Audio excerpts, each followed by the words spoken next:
ఒక second imagine చేయండి, మీరు ఎయిర్పోర్ట్ కి ట్రావెల్ కోసం వెళ్తున్నారు. మీ బ్యాగ్ లో ఉన్న ప్యాకెట్స్ ని సెక్యూరిటీ చెక్ చేస్తుంది. సడన్ గా ఆఫీసర్స్ మీ దగ్గరికి వస్తారు, మీ బ్యాగ్ ఓపెన్ చేస్తారు, మరి కొన్ని నిమిషాల్లోనే మిమ్మల్ని అరెస్ట్ చేస్తారు. దీనికి రీజన్ ఏంటో తెలుసా మీకు? మీ బ్యాగ్ లో డ్రగ్స్ ఉన్నాయని వాళ్ళకైతే అనుమానం వచ్చింది. కానీ ఇక్కడ షాకింగ్ ట్విస్ట్ ఏంటంటే ఆ ప్యాకెట్స్ లో డ్రగ్స్ లేవు, బాంబ్ మెటీరియల్స్ కూడా లేవు, ఇల్లీగల్ సబ్స్టాన్స్ కూడా లేవు. అవి మనం సింపుల్ గా వాడే గరం మసాలా ఇంకా ఆమ్చర్ పౌడర్. అవును, ఇది నిజంగా మనం కిచెన్ లో వాడే మసాలా పౌడర్. దీని వల్ల ఒక బిజినెస్ మ్యాన్ 57 డేస్ అయితే జైల్లో గడిపాడు. మరి అసలు ఇది ఎలా జరిగింది? ఇక్కడ ఎవరు మిస్టేక్ చేశారు? 57 డేస్ తర్వాత బయటకు వచ్చిన ఆ బిజినెస్ మ్యాన్ కి కోర్టు ఏం జస్టిస్ ఇచ్చింది? ఈ స్టోరీని లాస్ట్ వరకు చూడండి, ఎందుకంటే ప్రతి ఒక్క మినిట్ లో ఒక షాకింగ్ ట్విస్ట్ ఉంటుంది. సో మీరు ఈ గోలు భాయ్ ఎస్ఎన్ఆర్ ఛానల్ కి ఫస్ట్ టైం వస్తూ ఉంటే మాత్రం లైక్, షేర్, సబ్స్క్రైబ్ కొట్టేసేయండి ఇప్పుడే. ఈ ఇన్సిడెంట్స్ భూపాల్ ఎయిర్పోర్ట్ లో జరిగింది. అజయ్ సింగ్ అనే బిజినెస్ మ్యాన్ ఫారెన్ ట్రిప్ కోసం అయితే ఎయిర్పోర్ట్ కి వచ్చాడు. లగేజ్ స్క్రీనింగ్ ప్రాసెస్ అయితే నార్మల్ గా జరుగుతుంది.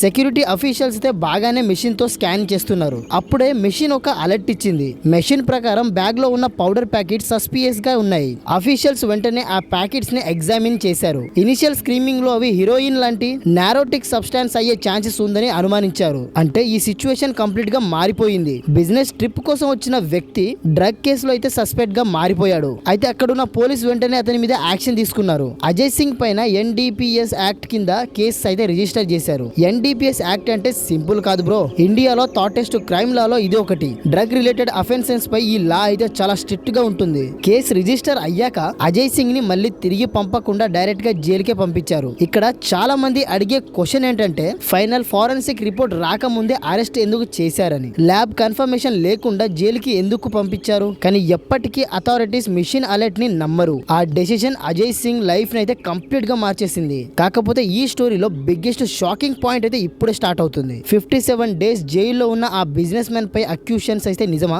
లేకపోతే అందరూ చేసిన ఒక పెద్ద మిస్టేకా? నెక్స్ట్ ఇక్కడ జరిగింది మీరు వింటే మాత్రం షాక్ అవ్వడం పక్కగా. ఇక్కడ కొన్ని డేస్ అయితే పాస్ అయ్యాయి, వీక్స్ పాస్ అయ్యాయి. అజయ్ సింగ్ అయితే నార్మల్ గా జైల్లోనే ఉన్నాడు. తన ఫ్యామిలీ అయితే చాలా టెన్షన్స్ లో ఉంది. ఇప్పుడు తన బిజినెస్ డ్యామేజ్ అయింది, రెప్యుటేషన్ కూడా చాలా డ్యామేజ్ అయింది. కానీ ఆ ఫారెన్సిక్ టెస్టింగ్ ప్రాసెస్ అయితే డిలే అయింది. ఫైనల్లీ ల్యాబొరేటరీ టెస్ట్ అయితే కంప్లీట్ అయ్యాయి. ఆ తర్వాత రిపోర్ట్ అయితే వచ్చింది. ఆ రిపోర్ట్ ని చూసిన అందరూ కూడా షాక్ అయిపోయారు. ఎందుకంటే పోలీస్ సీజ్ చేసిన ప్యాకెట్ లో డ్రగ్స్ లేవు. ఆ ప్యాకెట్స్ లో హెరాయిన్ కూడా లేదు. నార్కోటిక్ సబ్స్టాన్స్ అయితే అస్సలు లేదు. అది ఆర్డినరీ కిచెన్ స్పైసెస్ మాత్రమే. సింపుల్ గా చెప్పాలంటే ఇది గరం మసాలా ఇంకా ఆమ్చర్ పౌడర్. అంటే 57 డేస్ గా జైల్లో ఉన్న వ్యక్తి ఇన్నోసెంట్ అని ప్రూవ్ అయ్యాడు. ఒక సస్పిషన్, ఒక మిషన్ అలర్ట్, ఒక హరీడ్ డిసిజన్ 57 డేస్ ఫ్రీడమ్ ని తీసేసుకున్నాయి. ఈ ఇన్సిడెంట్స్ తర్వాత చాలా క్వశ్చన్స్ అయితే రైజ్ అయ్యాయి. ఇన్వెస్టిగేషన్ ప్రొసీడర్స్ అయితే కరెక్ట్ గా ఫాలో అయ్యారా? ఫారెన్సిక్ వెరిఫికేషన్ అయితే ఎందుకు లేట్ అయింది? ఒక పర్సన్ ని అరెస్ట్ చేయడానికి ముందు కంప్లీట్ కన్ఫర్మేషన్ ఉండాలా, లేదా ఇనిషియల్ సస్పిషన్ సరిపోతుందా? ఈ క్వశ్చన్ అయితే అన్ని కోర్టు ముందుకైతే వెళ్ళాయి. కేసు ఫైనల్లీ మధ్యప్రదేశ్ హైకోర్టు కి అయితే చేరింది. కోర్టు డీటెయిల్ గా అయితే మ్యాటర్ ని ఎగ్జామిన్ చేసింది.